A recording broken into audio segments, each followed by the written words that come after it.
मंत्रों के बस में है। मंत्र अगर पढ़े जाए तो 33 करोड़ देवता खिंच करके जहां चाहे वहां पर एक आह्वान पर आ जाएंगे जी। और मंत्र आधीन ब्राह्मण। अब मजे की बात है कि मंत्र किसके अधीन है? वो ब्राह्मणों के अधीन है। तो 33 करोड़ और मंत्र ये सारे के सारे ब्राह्मण के हाथ में है। समझ रहे हैं? अब साधु का अस्तित्व वहां खत्म हो गया कि 33 करोड़ देवता और मंत्र सारे ब्राह्मणों के हाथ में। और अभी आपने ये कहा कि 100 ब्राह्मणों के बराबर एक साधु को खिला दो तो 100 ब्राह्मणों के बराबर पुण्य मिल जाता है। उधर एक ब्राह्मण अकेला 33 करोड़ को मुट्ठी में लेके बैठा है। ऐसा है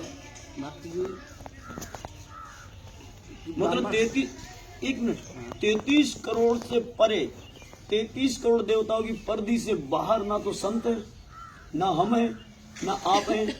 क्यों कहा है कि होए वही जो राम रच राखा, को करे तर्क बढ़ावे साख। वही होता है जो भगवान ने किया है, प्रभु ने या राम ने। आपकी भाषा बोल रहा हूँ, होए वही।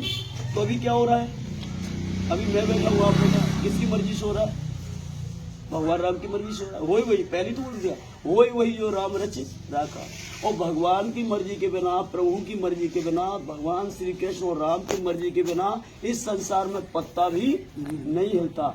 अच्छा भी होता है तो उनकी मर्जी से, और बुरा भी होता है तो उनकी मर्जी से। तब हमारे जैसे पागलों के दिमाग में एक क्वेश्चन टैग निकलता है, एक प्रश्नवाचक चिन्ह निकलता है कि हे प्रभु, हे भगवान राम, हे कन्हैया, जब आपकी ही मर्जी से सब कुछ चलता है तो फिर बहन बेटियों के साथ बलात्कार जो होता है वो क्या आपकी मर्जी से होता है? आपसे पूछ रहा हूँ। हाँ, नहीं, हमको तो ज्ञान नहीं, हम बुझने के लिए हम इतने ज्ञानी पुरुष को पढ़ो नहीं, आपकी मर्जी से नहीं, प्रभु की मर्जी से होता है। प्रभु की मर्जी से हो रहा है कराने वाले। यस, प्रभु की मर्जी से हो रहा है। आपने स्वीकार किया प्रभु की मर्जी नहीं, से हम हो रहा नहीं, है। आप कह रहे हो। हाँ, आपने कहा कि ये सब हो रहा, जो कर रहे हो आप कर रहे हो, अब जो हो रहा क्या तुम्हारी मर्जी से हो रहा है? नहीं, अभी अभी अभी अपनी मर्जी पर मत चल। नहीं, हम तो निकल के आएगा, वो तो निकल के आएगा, अभी अभी आता है। बस सवाल मेरा यही है कि होए वही जो राम रच रहा है। ऐसा है, हम सत्संग करने के लिए नहीं आए हैं, हम जा रहा हूँ अपने। अभी आप जाइए मत, आपसे तो कुछ मिल जाएगा। नहीं, बस हो सकता है मेरी शंका मिट जाए। बस शंका बढ़ गई है। आपकी शंका बढ़ गई, मेरी बढ़ गई। हाँ क्या? हाँ, तो मेरी बढ़ रही है तो इसीलिए आपसे ऐसा तो है, हमारे हम जो है किसी कार्य से जा रहा हूँ। आप अभी यहाँ आने का तो कोई प्रयोजन होगा ना? कोई प्रयोजन नहीं, आपसे मिल लिए जा रहे हैं। नहीं, कुछ दक्षिणा की बात की थी ना शुरू में आया तो आपने बोल के कुछ दक्षिणा हो जाए तो। हाँ, हम तो इसीलिए आते हैं कि रास्ते के अंदर दक्षिणा हो जाए, जो भी श्रद्धा पान फूल है। बिल्कुल, आपको दक्षिणा भी दी जाएगी। ऐसा नहीं कि यहाँ है तो आपको ऐसे वापस किया जाए, दक्षिणा दी जाएगी। लेकिन दक्षिणा का थोड़ा समझ में आ जाए अर्थ, दक्षिणा किसे कहते हैं?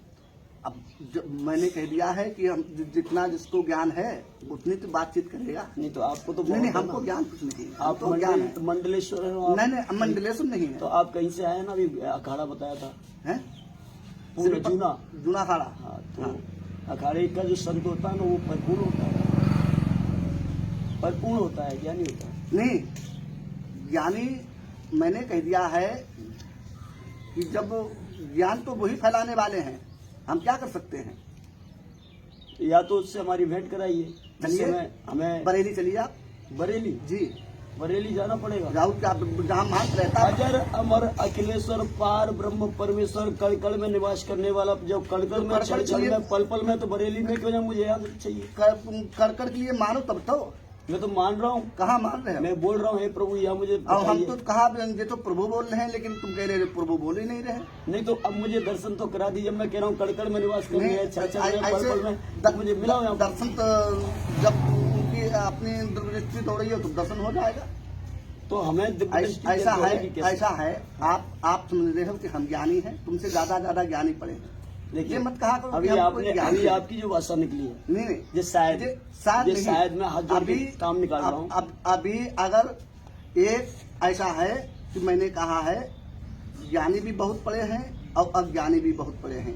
इस पृथ्वी जो है ज्ञानियों से खाली नहीं है और अज्ञानियों से भी खाली नहीं है। अच्छा, एक बात बताइए, हमको कुछ नहीं ज्ञान। साधु संत हमको कुछ नहीं ज्ञान। सन्यासी कुछ नहीं ज्ञान। और महात्मा साधु, संत, सन्यासी, महात्मा, इन चारों में से आप कौन है? नहीं, आप ये बताइए, हमसे उत्तर हर बात का पूछ रहे हो। अगर तुम एक जवाब का उत्तर दे दोगे तो जटा घुटवाई नहीं। पूछिए। नहीं, समय पड़ेगा तब मैं इंतजार करूंगा। इंतजार करना। अच्छा, मैंने भी पूछा संत, हमको साधु, मैंने कह सन्यासी, दिया है। महात्मा, चारों में से कौन है आप? मैंने कह दिया है, हमको कुछ नहीं मालूम है। आपको ये भी नहीं पता है कि ना हम ना कौन ना, हैं? तुम्हारी बात का हम उत्तर नहीं दे सकते हैं। क्यों? ना, क्या कारण है? कारण इसमें कारण क्या, इसमें भी कोई कारण होता है? अब मैं तो बच्चा हूँ, मैं तो पूछूंगा। नहीं, बच्चा कहाँ? बच्चा ही तो हूँ आप। ना ना, बच्चा वो होता है जो दूध पीता है माँ के आंचल से, वो बच्चा होता है। वो रूप होता है बालक का। हाँ, बालक का और रूप होता बच्चा है। और कच्चा ये होता है। तुम तो अभी तो मैं बच्चा कच्चा हूँ। कच्चा हो। उम्र मेरी 47 है, लेकिन मैं तो ज्ञान में तो कच्चा हूँ। नहीं, ज्ञान इसीलिए तो बच्चा हूँ। ज्ञान कच्चा होता तुम किसी से बोलते नहीं। ज्ञान तुम्हारे अंदर पक्का होता तो ज्ञान किसी से बोलते नहीं। जो बोलता नहीं वो तो धर्मांध होता है। धनवान नहीं होता है, वो मंद बुद्धि का व्यक्ति होता है। ना ना ना, जो तर्क नहीं कर सकता। जो मंद बुद्धि व्यक्ति होता है वो शुद्ध होता है। वो इस तरीके से वातावरण मतलब नहीं बोले करेगा। नहीं तो शुद्ध है। चलो ठीक है, कोई बात नहीं, नहीं। आप बैठिए। नहीं नहीं, बैठेंगे नहीं। सुनिए तो। अरे हमारे पास इतना समय नहीं। तो आप बैठिए तो। ना बस, भाई चाय वाले तो नहीं, चाय पीते चाय नहीं। नाश्ता। ना, अरे बैठिए। नहीं, चाय नहीं पीते। महाराज आप नाराज मत होइए। चलो ब्रश व्रश करो। आजा, काम देखो।